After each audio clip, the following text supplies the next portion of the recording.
Good morning and bon dia. Welcome to the Ocean Race Summit Mindelo. My name is Danny Washington. I'm your host for the summit today, and it's an honor to be here with you. The time to act is right now, and we need everyone involved to help us move forward. You are aware of the great challenge we face in this whole of preserving our marine resources and the ocean in general. The Ocean Race Summit truly highlights this function. At the Ocean Science Center Mindelo, it brings together science, politics, and society. So I'm very proud to welcome you at the OCM today. Since 1973, the Ocean Race has been a race for teams around the world. And this is a race where East meets West and North meets South on a course that spans over 30,000 miles of ocean. Our purpose in the Ocean Race is to motivate people to do the extraordinary for restoring ocean health. The Ocean Race and this summit represents special moment to this island and Cabo Verde.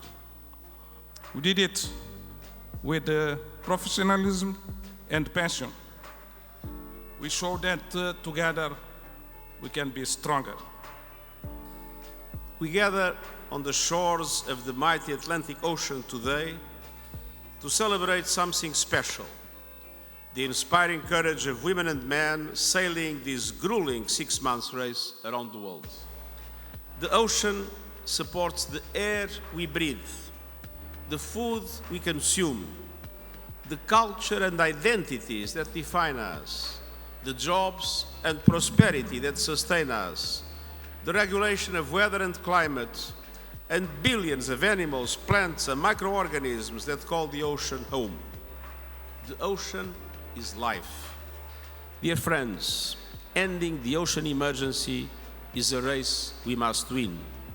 By working as one, it is a race we can win. Let's rescue the Sustainable Development Goals, including the SDG 14. Let's all become the champions of ocean needs. Let's end the ocean emergency and preserve and value this precious blue gift for our children and grandchildren.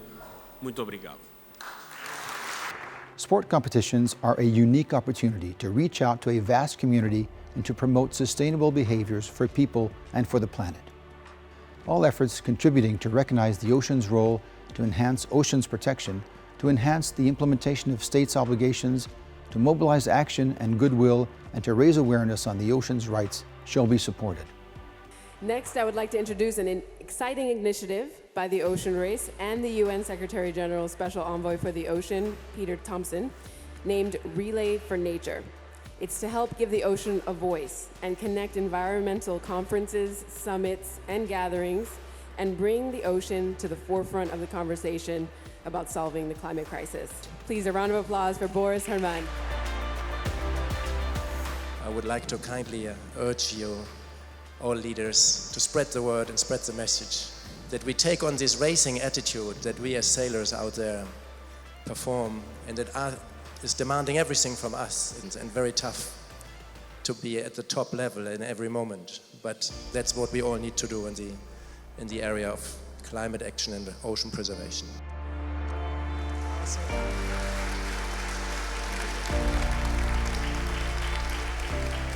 Well, as a matter of fact, I represent a generation that has largely failed the oceans. A generation that has waged a senseless war against nature, a generation that has accelerated climate change, and a generation that has damaged the health of the oceans in a dramatic way. So I'm very happy that I can give this token of hope to a representative of the generation that I count will be able to reverse the wrongs that we did, and to be able to rescue the oceans, will be able to defeat climate change, and will be able to rescue the planet and rescue us all. Eu, Odara Brito, da Escola Secundária Jorge Barbosa e os jovens de Cabo Verde, sabemos o quão importante o oceano é para o planeta e para todas as espécies que nele se encontram. Por isso, nós assumimos o compromisso de ajudar na proteção e preservação do oceano, pois, mais do que um recurso, ele é uma fonte de vida. Nós temos a plena consciência de que, se temos o poder para destruir, então nós devemos ter um ainda maior para salvar, proteger e respeitar o oceano. Nós somos frutos da natureza. O oceano é natureza, então nós temos de coexistir. Pois, se alguns tiveram a oportunidade de viver neste planeta com um oceano saudável, nós e as gerações futuras também temos esse direito. Juntos vamos ser campeões do mar.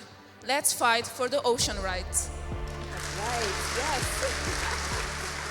So if we don't know something, we don't have how to conserve, to preserve, and to fight for it. So it's clear that ocean literacy has a lot to do with the ocean race. So as soon as we put a lot of effort, our energy, our commitment towards ocean literacy, we will be able to see that, yes, indeed, we are doing some practical action towards a more precise principles of the ocean rights. We are doing a lot, but I think we all believe and we understand that we still have more to be done. So the additional heat we are producing is being taken up by the ocean by over 90% that is being stored in the ocean. So the ocean actually can be seen as a kind of battery, a battery that we are charging with heat and carbon dioxide. So, and this charging comes with a price. And, but this battery helps us to slow down also the global warming. And the changes are often invisible to us. So for instance, we as a scientist, we measure and we uncover the changes like a warming ocean, a more acidic ocean, and the loss of oxygen in the ocean. We cannot promote the literacy of the ocean if we, as an African and small island country, don't even have access to the information we produce. We must have concrete action, and I think the government of Cabo Verde, as you hear from my Prime Minister, we are in a very hard work to be in the front line of this hard work to save the planet. So, Tommy, you set up the first environmental NGO in Cabo Verde, Biosfera. From what we know and what you know and have experienced to date, what do you think is needed to have a thriving, sustainable blue economy in Cabo Verde? We need better policies and regulations, and implementations programs for those are really, really essential to take out of the paper and put into the action. And for me, the most important thing, we have to do it together. In my humble opinion and understanding, the government sometimes are trying to do the things alone and pushing away important internal partnerships. We are all Cape Verdeans. I suppose all of us want the best for Cape Verde. So let's act as one.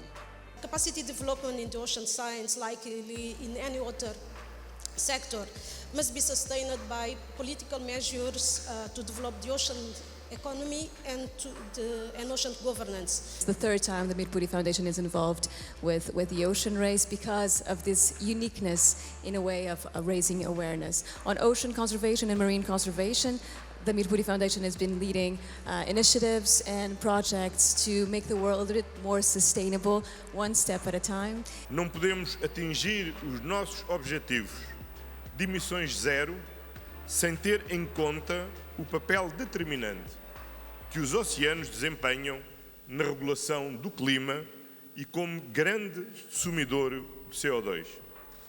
É necessário assegurar o adequado financiamento destas transições, de indústrias intensivas em carbono e poluentes para setores que assegurem a sustentabilidade do ambiente e a prosperidade económica, não deixando ninguém para trás. I strongly believe that a universal declaration of ocean rights would complement all international efforts and processes that oversee maritime-related human activities to maintain a sustainable equilibrium between conservation and sustainable development. Ocean rights to secure the health and productivity of the beating blue heart of our planet that sustains life on Earth. Sincerely, congratulations. It's so seldom that we get together, bureaucrats and boaters, the science community and the sports community, to talk about the ocean. And as I've sat in the audience today and hearing from such amazing people, the ocean calls to our imagination. There's a romance to the ocean.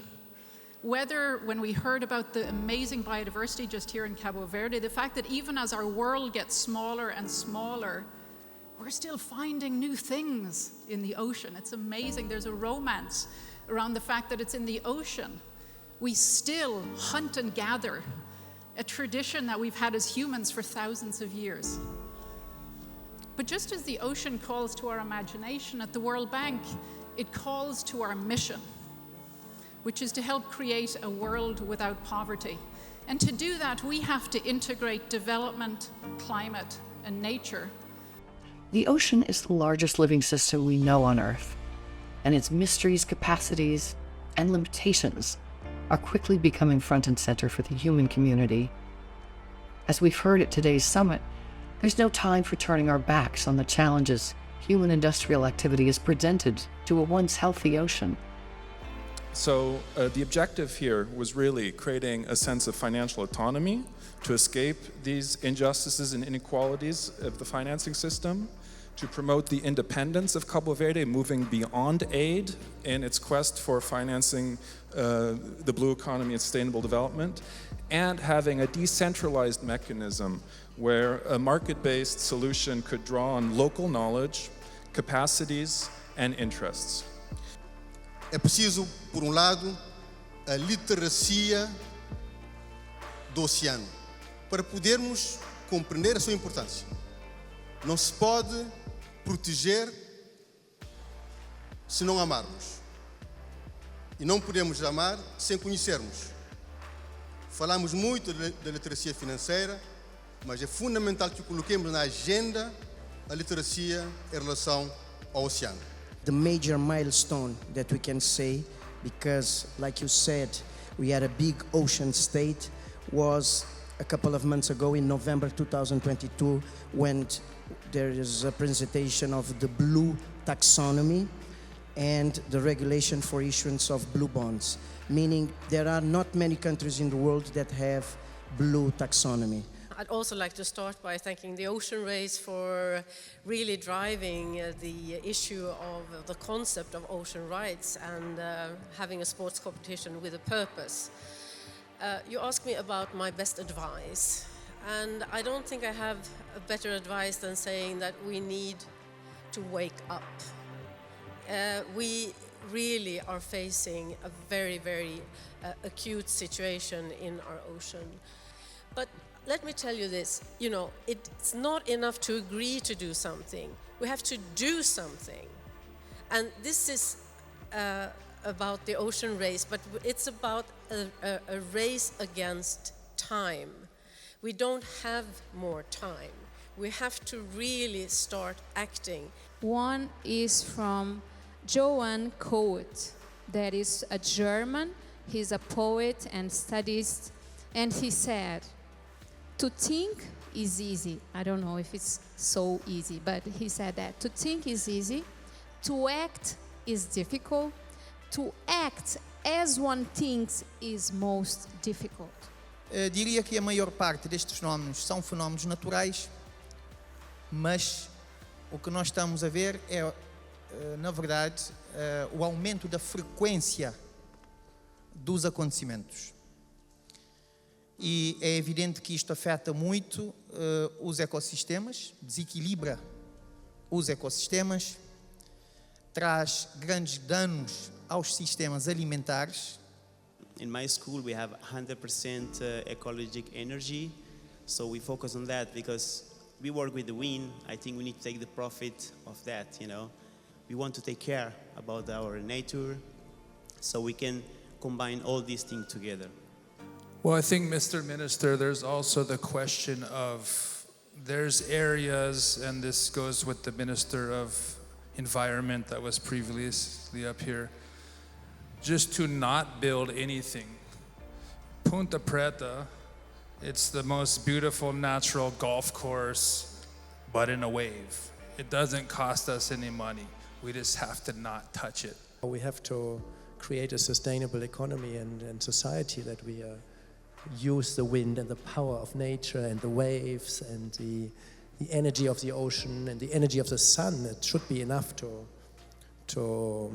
fuel everything we want to do. It's easy to get comfortable with plastic. I hate plastic, and yeah, there is always a second option. And if they are selling, it doesn't mean it's good to buy. Sendo país 99% mar, o turismo tem que cruzar sempre com o mar.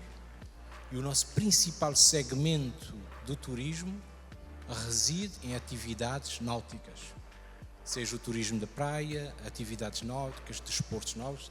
Depois dessas contribuições todas, arrisco-me a afirmar que a frase que melhor resume as lições desta cimeira é: todos à ação, sem perder mais tempo e esperar por ninguém. I was asked by the Prime Minister to do a closing summary and try to summarize all this. I think I have 3 words, and then I have a few more after that. But the first 3 words is action, action, and action. We are stressing that the ocean has the inherent rights to exist, to thrive, and regenerate its vital cycles to integral health, diversity, and restoration. We are urging all nations of the planet to recognize the inherent rights and intrinsic value of the ocean and to support a future decision on a Universal Declaration of Ocean Rights. And finally, we are requesting the United Nations to include this declaration in the preparations and the agenda for the 2025 United Nations Oceans Conference and in the Summit of the Future 2024. When we look at supporting ocean rights, we talk about relationship, reciprocity, reverence. All these things can come into play if we want to see a universal declaration of ocean rights come into work in the future.